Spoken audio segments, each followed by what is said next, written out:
Part 1, Mustafa's Life in Algeria and the Near-Death Experience. My name is Mustafa, and I was born in a small town in Algeria. My childhood, like many in this region, was shaped by faith, Islam, to be precise. From a young age, my parents taught me the 5 pillars of Islam, and our lives revolved around these tenets. Prayer, fasting, almsgiving, and devotion to Allah were not just religious duties, they were part of the very fabric of our existence. I grew up knowing that there was one God, Allah, and that Muhammad was his messenger. My family was deeply devout, and I followed in their footsteps with pride. As a child, I would sit at my father's knee and listen to him recite the Quran, his voice strong and unwavering. In school, we learned Arabic, but more importantly, we learned how to be good Muslims. Every year during Ramadan, I fasted from dawn till dusk, eager to prove my devotion. And on Fridays, we would go to the mosque, the call to prayer echoing through the streets, a reminder that Allah was always watching. But there was always something that made me wonder. Despite my efforts to follow every rule, every tradition, there was an emptiness I couldn't quite place. I tried to suppress it, to convince myself that what I felt was just the human condition, a test from Allah. My family, my friends, my community, all believed that Islam was the true path. Any doubt felt like a betrayal, not just to them but to the very faith that had shaped my identity. As I grew older, I learned about other religions, Christianity being one of them. In our part of Algeria, Christianity was something distant, something foreign. I heard about it in passing, saw glimpses of it in movies, but it was never a part of our everyday life. To me, Christians were misguided, followers of a prophet who had been overtaken by the final revelation given to Muhammad. Jesus, or Isa as we called him, was a prophet, nothing more. The idea that Christians worshipped him as God seemed to me a distortion of the truth. I was content in my beliefs. Islam made sense. It was logical, structured, and gave me a sense of purpose. But still, that emptiness gnawed at me from time to time. It was during these moments that I would pray harder, asking Allah to guide me, to strengthen my faith. I never imagined that my life would take a turn that would challenge everything I believed in. Part 2, the Near-Death Experience. It happened on a day like any other.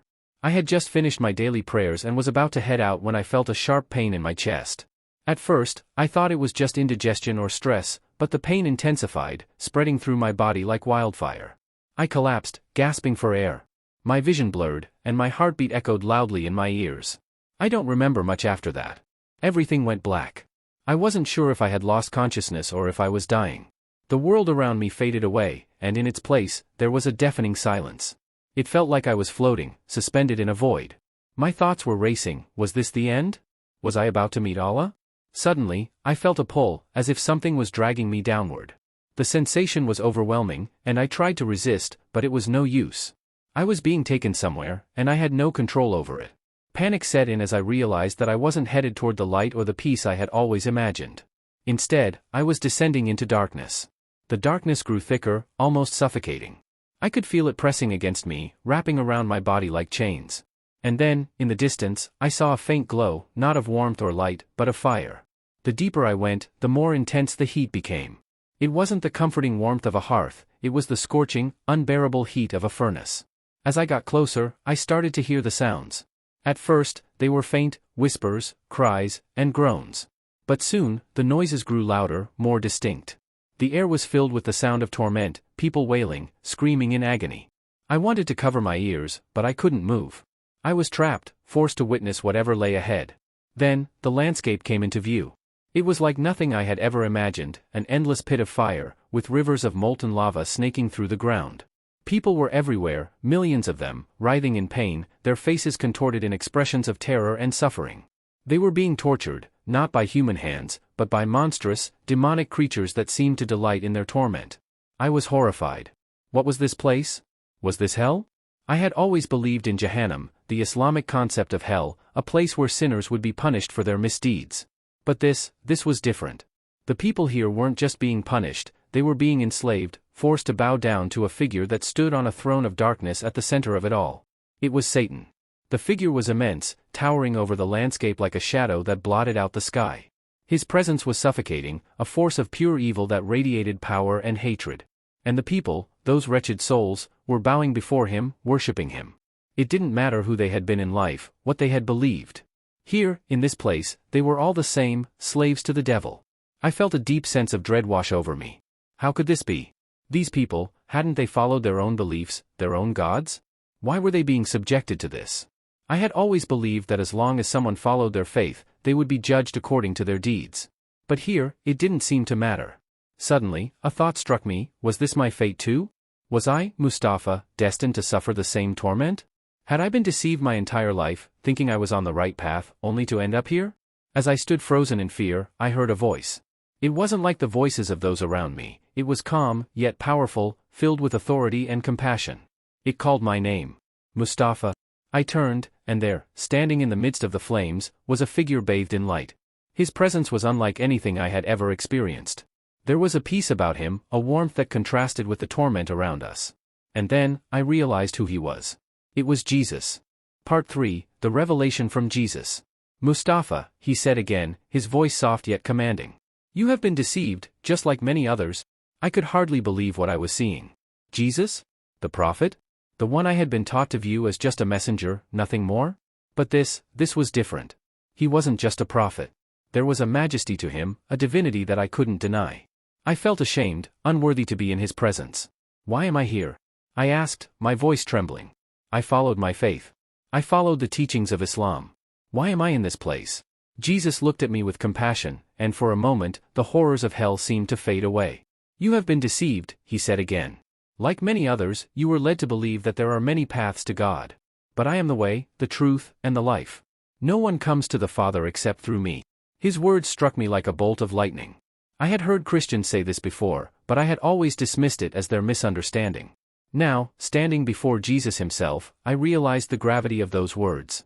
I stood there, surrounded by the flames and the suffering souls, unable to fully grasp what was happening. The words Jesus spoke hung in the air, cutting through the chaos of hell like a beacon of truth. I had always been so sure of my path, so certain that my devotion to Islam would protect me in the afterlife. But now, standing face to face with Jesus, I realized that everything I thought I knew was crumbling before me. You have been deceived, he repeated, his voice filled with sorrow, not for himself, but for me and all those around me. The path you followed was not the one that leads to eternal life. I tried to protest. But I worshipped Allah. I prayed, I fasted, I gave to the poor. I followed the teachings I was given. How could I have been deceived? Jesus looked at me with the kind of understanding that seemed to see straight through my defenses, straight into the core of my being. Many have been led astray, he said. Many believe they are worshipping God, but they have turned their hearts away from the truth. The Father is not a distant, impersonal force. He is love, and he desires all to come to him through me. But Satan, the deceiver, has blinded the eyes of many, making them believe that they can reach God in their own way. As he spoke, I felt an overwhelming sense of conviction. It wasn't just his words, it was as if the very air around him carried the weight of truth. The world I had known, the beliefs I had clung to, all felt like shadows compared to the light of this moment. I was standing before the truth himself, and there was no room for denial. Mustafa, Jesus continued, you were created with a purpose far beyond what you have known. You are loved by the Father, but you have been walking in darkness. Satan has used religion to keep you away from the true light. But now, you have been chosen. I have come to you so that you may see, so that you may know the truth and be set free. His words pierced my heart, and I felt an overwhelming flood of emotions, guilt, sorrow, confusion, but also hope. How could I have been so blind? How could I have missed this? And yet, here was Jesus, standing before me, offering me something I never thought possible, a second chance. What do you want me to do? I asked, my voice trembling. I felt small, insignificant in the face of such immense power and grace, but I knew that this was my moment of decision. Jesus smiled, a smile that radiated warmth and compassion, even in the midst of this place of torment. Go back, Mustafa. Go back to your family, your friends, your community, and tell them what you have seen. Tell them what I have told you. They, too, have been deceived, but I am calling them through you. Preach the word of God to all who have been led astray by Satan's lies. Show them the way to salvation. I couldn't speak. I could barely think. But as I stood there, gazing into the eyes of Jesus, I knew that my life had changed forever. This was no dream, no hallucination. This was real. I had been chosen for a purpose far greater than I had ever imagined. Will you go, Mustafa? Jesus asked, his voice gentle yet firm. I nodded, my heart racing. Yes, I whispered. I will go. With that, the flames around me began to recede. The cries of the tormented souls faded into the distance, and the oppressive darkness lifted. I felt myself being pulled back, away from the pit of hell, away from the torment and the horror. And just before everything went black, I heard Jesus' voice one more time. Remember, Mustafa. You are loved. I will be with you always. Part 4, Waking Up from the Vision. When I woke up, I was lying in a hospital bed. The sterile smell of antiseptic filled my nostrils, and the soft hum of machines surrounded me. I blinked, trying to adjust to the harsh fluorescent lights overhead. For a moment, I thought it had all been a nightmare, a fever dream brought on by whatever illness or injury had landed me here. But then, I remembered the voice, the words, the flames. I had been to hell. I had seen Satan. I had met Jesus. The room was empty except for a nurse who was adjusting the 4 in my arm. She smiled when she saw that I was awake. "You're lucky," she said in broken Arabic. "We weren't sure if you were going to make it." I wanted to ask her how long I had been unconscious, but my throat was too dry. Instead, I just nodded, my mind racing. Lucky? No. This wasn't luck. I had been saved, not just from death, but from eternal damnation. As the nurse left the room, I closed my eyes and tried to make sense of everything that had happened. The memories were still vivid in my mind, the sights, the sounds, the overwhelming presence of Jesus. It had been real. I knew it in the deepest part of my soul. But now, what was I supposed to do? How could I go back to my life, to my family, and tell them what I had seen? The thought of confronting my parents, my friends, my entire community with the truth terrified me. Algeria is a predominantly Muslim country, and any talk of converting to Christianity was not only frowned upon but dangerous. People had been disowned, ostracized, even killed for less. And yet, I had promised Jesus that I would go. I had told him I would spread his message, no matter the cost. Part 5, Days of Internal Struggle. The days that followed my return from the hospital were some of the hardest of my life. Physically, I recovered quickly, but mentally and spiritually, I was in turmoil. I kept replaying the vision over and over in my head, trying to make sense of what had happened. I had been so certain of my faith, so convinced that Islam was the one true path. Now, that certainty was gone, replaced by a growing conviction that I had been wrong. But the fear remained. What would my family say? How could I explain this to them? They had raised me to be a devout Muslim, to follow the teachings of the Quran. Telling them that I had seen Jesus, that he had spoken to me and called me to preach his word, it seemed impossible. For days, I kept it to myself. I prayed, not to Allah, but to Jesus, asking him for guidance. I felt lost, unsure of what to do next. But every time I prayed, I felt his presence, a quiet reassurance that I was on the right path. Part 6, The Decision to Visit the Church. It wasn't until a week after my experience that I made the decision to visit the local church. It was a small, inconspicuous building on the outskirts of town, a place I had passed many times but never given a second thought. Now, it felt like the only place I could go. The day I walked into the church, I was filled with a mixture of fear and hope. What if they rejected me? What if they didn't believe my story? But as I stepped through the doors, I was greeted with warmth. The pastor, a kind man in his 50s, welcomed me with open arms, not asking questions but simply offering a seat. During the service, I felt a peace I had never known before. The songs, the prayers, the reading of the Bible, it all felt new and yet familiar, like I was coming home after a long journey. After the service, I asked to speak to the pastor in private. He listened as I told him my story, his eyes widening as I recounted my near-death experience, my descent into hell, and my encounter with Jesus. When I finished, there was a long silence.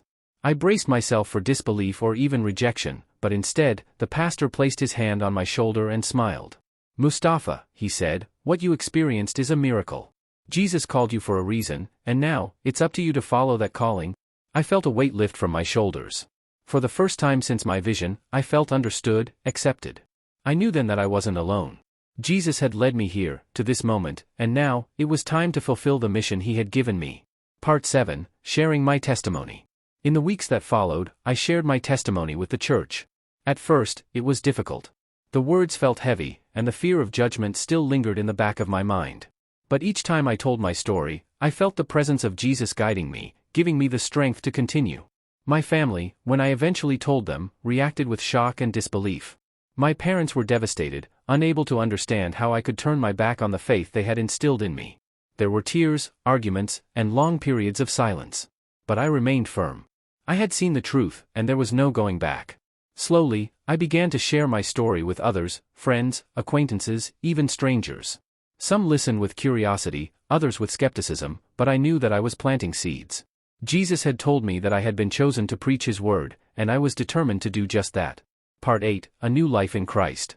It's been several months since that day in the hospital, and my life has changed in ways I never could have imagined. I am no longer the man I was before. I have been born again, not just in spirit, but in purpose. Every day, I seek to follow the path Jesus has set before me, knowing that He is with me, guiding me every step of the way. The road hasn't been easy. There are still challenges, still moments of doubt and fear. But whenever those moments come, I remember the flames of hell, the suffering souls, and the voice of Jesus calling my name. I remember that I have been saved, not just from physical death, but from eternal separation from God.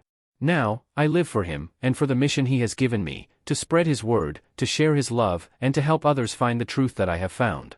This is my story. This is my testimony. And it is only the beginning.